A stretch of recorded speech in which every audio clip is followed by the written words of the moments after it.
Yeah, that guy. And this makes sense when you look at the vibe of these History Channel shows. They feature, as one article aptly put it, middle-aged white men in Indiana Jones cosplay or in tactical military gear, marching around, having adventures, and bonding in brotherhood over historical mysteries that flatter their own prejudices. Another frequent guest of the History Channel, 𝗂𝗜𝗏𝗡𝗡𝗘𝗧, was paid by the Trump campaign as a consultant to find evidence of ballot fraud by looking for bamboo in the ballots to prove they came from China, and looking for creases in the paper to prove that they're origami ballots folded and sent by Asian people. And recently, Nick Pope, an ancient astronaut theorist from the Ancient Aliens show, appeared on Rudy Giuliani's podcast. Tucker Carlson once appeared on Ancient Aliens. And one of the reasons for this right-wing extremist connection to UFO conspiracies is because right-wing extremist groups have made a concerted effort to infiltrate UFO communities online, because if they're willing to believe one conspiracy theory, to question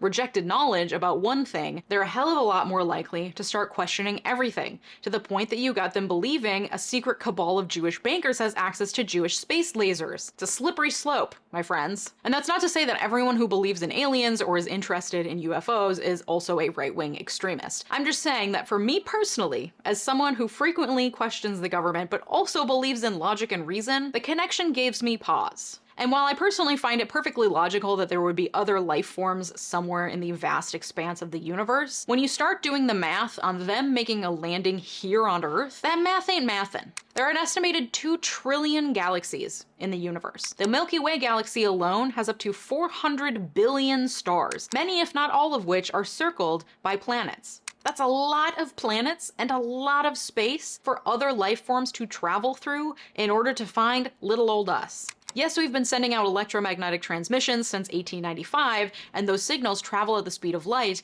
but that means the signals have traveled about 128 light years by now. The Milky Way alone is 100,000 light years across. Not to mention that, at least as far as we know, nothing can exceed the speed of light. Do you see how that math ain't mathin'? And even if, somehow, aliens did land on Earth, you're telling me they'd have the intelligence and capacity to create that kind of technology, but not the ability to land it effectively or avoid Earth entirely? They're just willy-nilly crash landing all over the place? And even if aliens did land on Earth and the government did collect their biological remains to study them, you're telling me that our government, this fucking government, would be able to keep the lid on a vast conspiracy with all these whistleblowers running around who themselves are saying both that there are a lot of UFOs, but also we don't know enough about UFOs? The government's been able to keep it that under wraps for decades? This government? Nah. That's a lot of ifs. That would be a lot of factors lining up in ways that don't really make sense. And what's even more wild is that these conspiracy theories end up just sustaining the taboo against people who come forward to claim UFO sightings, leading to a lack of scientific interest in studying the numerous UFO sightings, hundreds of them, that can't be explained away. Because being a scientist who wants to study UFOs makes you sound nuts. Because a lot of people who are interested in UFOs are also conspiracy theorists who believe a lot of things that don't make logical or scientific sense. So conspiracy theorists are shooting themselves and their own cause in the foot by being so fucking cuckoo bananas. One conspiracy theory I've seen floating around TikTok, even in my little leftist content bubble, is the idea that the government is using this latest UFO committee hearing to distract us from the bigger, more nefarious things they're doing behind the scenes. Upon looking into it, there's nothing in particular that I found to back up this idea other than a number of personal and unidentifiable blogs, which I personally avoid in my own research for these videos, but you do you. But also articles confirming that QAnon conspiracy theorists, while believing that the government is covering up a vast conspiracy about space aliens and not telling us, they also believe that the government is using these UFO committee hearings to distract the public from the big lie election fraud and from paying attention to what they're doing regarding COVID, because like, you know, microchips in our vaccines, etc. UFO and QAnon conspiracy theorist Jordan Sather recently posted to Telegram, "There's no doubt that this mainstream UFO disclosure push is offering a convenient distraction for the deep state to turn our attention away from important issues like the scam-demic and the election fraud getting exposed." Going on to say that the renewed attention being paid to UFOs is a way for left-wing social justice warriors to virtue signal. Like, which way do you want it, my guy? Either you want us to pay attention to the vast governmental cover-up of space aliens and UFOs, or you don't. InfoWars has published numerous articles about UFOs, but recently changed course, calling the recent hearings a plot pushed by the deep state, with producer Greg Reese saying in April that UFOs were being faked using technology invented by the Nazis, with the final goal of faking an alien invasion to enslave humanity, saying, "We know the cabal has the will to do this, and it seems they have the means as well." Again, which is it, my dude? A secret cabal fighting space alien wars in alliance with other space aliens and using their Jewish space lasers? Or a secret cabal pretending there are aliens in order to vaporize humanity? Like, pick a damn lane. The reason for this blatant cognitive dissonance is because, in the end, believing in conspiracy theories is not about believing in a specific issue to be of particular importance. It's about quelling your paranoia and fear about the changing social climate by rejecting whatever is in the mainstream and accepting what experts call stigmatized knowledge, or knowledge that has been rejected by the mainstream. This necessitates that you're willing to change your beliefs depending on the changing tides of mainstream beliefs and discourse. This isn't based on any logic other than the twisted logic of self-preservation that grows out of closed-minded fear, which is in turn stoked into full-blown paranoia by the people and groups for whom your beliefs and your fears are beneficial, not least of which thought leaders in the conspiracy theorist world who want to get your views and want you to buy their products. Indeed, pro-Trump figures on the right have adopted the idea that UFOs are being used to distract the public as well, with Donald Trump Jr. himself sharing a meme that promotes the idea that UFOs are being used to distract the American public from the Nord Stream explosion, the underwater gas line that connects Russia to Western Europe and was destroyed in September last year. This is another helpful tactic to instill fear in their base of supporters so they show up and vote. This happened again at the beginning of this year when the balloons spotted and shot down over the US coincided with a deadly train crash and explosion in East Palestine, Ohio. Marjorie Taylor Greene tweeted, "East Palestine, Ohio is undergoing an ecological disaster because authorities blew up the train derailment cars carrying hazardous chemicals and press are being arrested for trying to tell the story. Oh, but UFOs. What's going on?" And of course, it is important to question the government. And we definitely have a government that loves to do secret things and then tell us about them decades later. But it is also important to be wary of the conspiracy peddlers and what they seek to gain from recruiting people to their cause. Just because two things happen concurrently doesn't make them connected, nor does it mean there's a vast governmental conspiracy afoot. The great irony of all of this being that while half of our electorate is screaming about government conspiracies, not only will the far right in our government be able to take advantage, but so too will other governments see a weak spot that they can use to their advantage. Russian state TV caught wind of the conspiracy theory that UFOs were being used to distract from the Nord Stream pipeline explosion and started peddling that idea as well, with one state TV host saying, "Many are saying that the noise about these balloons, regardless of who launched them, is just a smokescreen to distract the audience sitting watching the balloons like fools. What are they distracting their attention from? For example, from the story about Nord Stream. The Russian state TV TV host then shared the tweet from Donald Trump Jr. with the Nord Stream meme. In the end, our own stupidity could be used against us in truly spectacular fashion. Republicans and Democrats alike have called for further investigation in the wake of the subcommittee hearing. This will likely lead to some sort of committee or panel of people brought together to investigate what the government knows, which will lead to a report that over the course of 200 pages says, we really don't know, mostly, and then the issue will be put to rest until another upheaval in American life brings it out of the shadows once more. And on until space aliens finally do come and put us out of our misery, or the sun finally explodes and swallows us all up. The problem with all of this is that something like extraterrestrial life, UFOs, and aliens on Earth is largely beyond the bounds of our knowledge about space, about technology, and about life on other planets. There are stories out there about UFO sightings and alien encounters that are hard to explain away, and that have yet to be explained at all. A lack of explanation doesn't prove something is true. It just proves the bounds of our own knowledge and understanding. The answer to whether aliens exist and have visited this planet is gray, based on what we know from the experts who have looked into it. The actual scientist experts, not the UFO experts on ancient aliens. There are a range of possibilities, some are more plausible than others, none of them are certain. Unfortunately, that doesn't fit neatly into a New York Times headline or the title of a YouTube video. The answer may very well be that the government just doesn't know. They don't have an answer. There isn't a vast conspiracy, there is just a gaggle of people who have ended up in charge of things and are just winging it like the rest of us. If you liked this video, you might also like my video about why Americans are obsessed with communism. Thank you to my Patreon supporters, including my newest patrons, and an extra special shout out to my multi-platinum patron, 𝗦𝗡𝗡𝗏𝗧𝗏. If you're interested in behind-the-scenes content, access to my research and show notes, content about my dog, and all sorts of other stuff, consider joining me over on Patreon today. Thanks so much for watching, have a good day, bye-bye!